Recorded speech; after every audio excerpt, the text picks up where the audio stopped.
Analysts are already predicting that the iPhone X's price will actually hinder its sales in a ton of markets. Apple Watch Series 3 doesn't seem to be that great at LTE phone calls according to its own specs, and lo and behold, all the deals that you get for new iPhones have just arrived.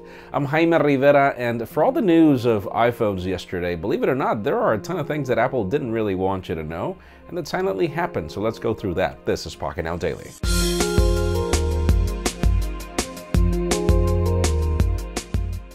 About the only things that are positive today have to do with the deals in official news, as, well, Sprint is offering, for example, $350 off any trade-in, and by any trade-in, actually, you don't really need an iPhone if you want an iPhone 10 or an iPhone 8 or 8 Plus. Now, in the case of T-Mobile, it seems that you do need an iPhone from the 6 and forward, but then again, the company is compensating by giving you 3 months of free service on the Apple Watch Series 3. And then in the case of Verizon, we only notice the 3 months of free Apple Watch Series 3 service, then it's $10 after that, and we still don't hear anything about AT&T. We'll keep you posted. And how about if we begin with the things that Apple doesn't really want you to know? If you look closely into the Apple Watch Series 3 specifications, those battery life stats don't seem too nice, particularly if you go for the LTE variant. Apparently, even though you are getting the same 18 hours of battery life, you're only certified for those 18 hours if you continuously do certain things, which include only making 1 hour of phone calls. And as phone calls become less and less important over time, it makes sense for people not to be so much on their phones, let alone be on their watches for phone calls. But 1 hour, meaning if you're on a 1 hour call, you're pretty much losing the rest of your battery life. I think that that's really risky. Obviously, we will let you know more as soon as we get our review units. And guess what other thing Apple didn't want you to hear? Apple Plus just became more expensive. If you want to get yourself in the iPhone 8 or iPhone 8 Plus, Apple Plus will now cost you $150, and we're still waiting on the nitty-gritty over what it'll cost you to be able to replace a screen or replace a device.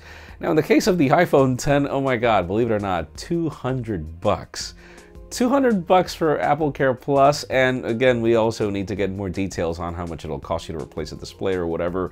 This is not necessarily the best deal, but then in the case of if you go, for example, for that iPhone every year deal that Apple offers, where it bundles Apple Plus, that probably makes a lot more sense.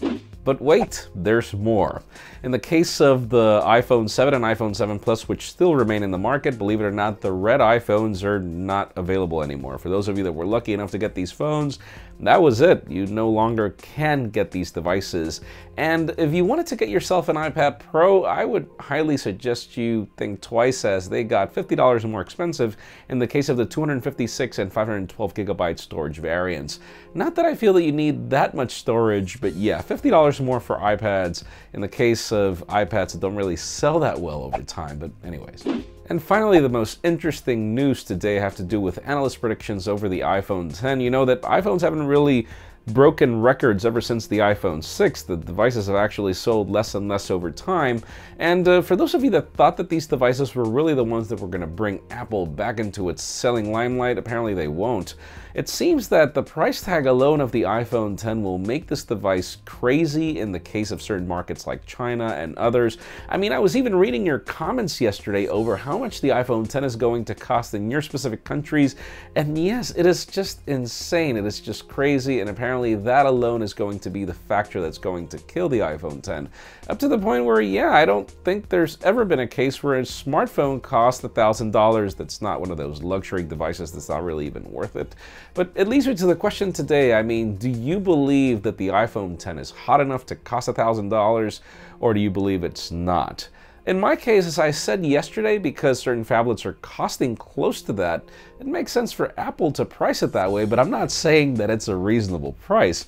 I'm saying that it's just what the market is trending towards, and I feel that the market is crazy, but hey, leave us a comment down below. We'd love to know your opinion. Friends, you know the way it goes. If you want to get the news earlier before the video was filmed, follow us on Pocketnow.com and subscribe to our channel as well for more videos like this one. You can also follow me on Twitter, Jaime_Rivera, on Instagram at Jaime Rivera.